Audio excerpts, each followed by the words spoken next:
What is the meaning of life? It's a question that has puzzled philosophers for centuries. But what if the person asking had everything stripped away from them? Their home, their family, their freedom, even their name. This is the harrowing reality that psychiatrist Viktor Frankl faced. And in the depths of unimaginable suffering, he discovered a profound truth about human existence. Today we're diving into his monumental work, Man's Search for Meaning, a book that's part memoir, part psychological exploration, and a powerful guide to finding purpose in the face of adversity. Stay tuned to uncover how one man's experience in a Nazi concentration camp revealed the one freedom that can never be taken away. The first half of the book is a raw, unflinching account of Frankl's time in Auschwitz and other concentration camps. But this isn't just a story of suffering. It's a scientific observation from the inside. As a psychiatrist, Frankl watched his fellow prisoners and himself trying to understand what separated those who survived from those who gave up.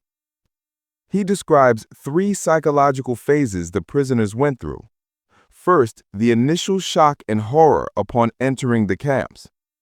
Second, a deep apathy, a necessary emotional death just to endure the daily brutalities. And third, the disillusionment faced after liberation, the difficult challenge of returning to a world that was no longer the same. Through all this, Frankl made a crucial discovery.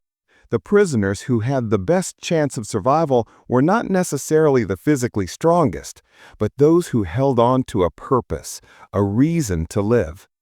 It could be the thought of reuniting with a loved one, a creative work they needed to finish, or a deep spiritual faith. This led him to his central thesis. Quoting Nietzsche, "He who has a why to live for can bear almost any how." The why was their anchor. For Frankl himself, it was the image of his wife and the burning desire to finish his scientific manuscript. This inner spiritual life gave him a refuge that the guards and the barbed wire could not touch. The second part of the book introduces Frankl's groundbreaking theory, which he developed from his experiences, logotherapy. The word logos is Greek for meaning.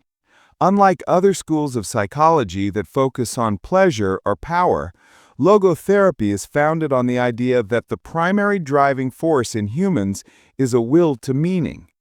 Frankl argues that we all have a deep-seated need to find meaning in our lives. When we can't find it, we experience what he calls an existential vacuum, leading to boredom, apathy, and depression. So how do we find this meaning? Frankl says it can be discovered in three primary ways. First, by creating a work or doing a deed. This is about our contribution to the world through our jobs, our creativity, and our achievements.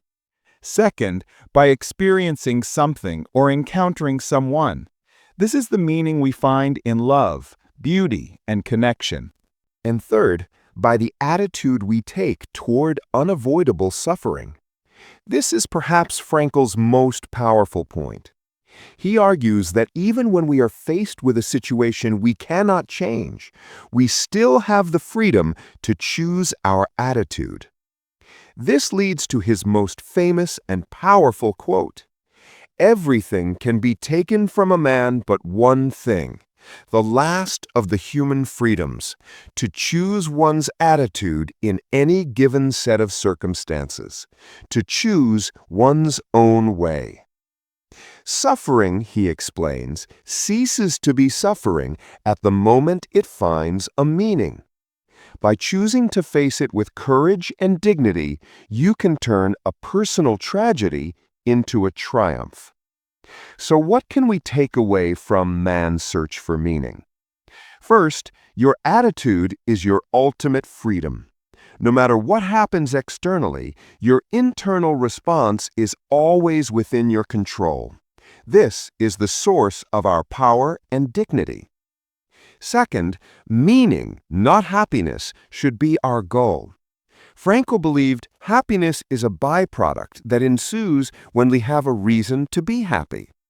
Instead of chasing happiness directly, search for a purpose, and happiness will often follow. And third, life is always asking us a question. We shouldn't ask what the meaning of life is. Instead, life is asking us what meaning we will give to it. We answer not with words, but with our actions and our choices.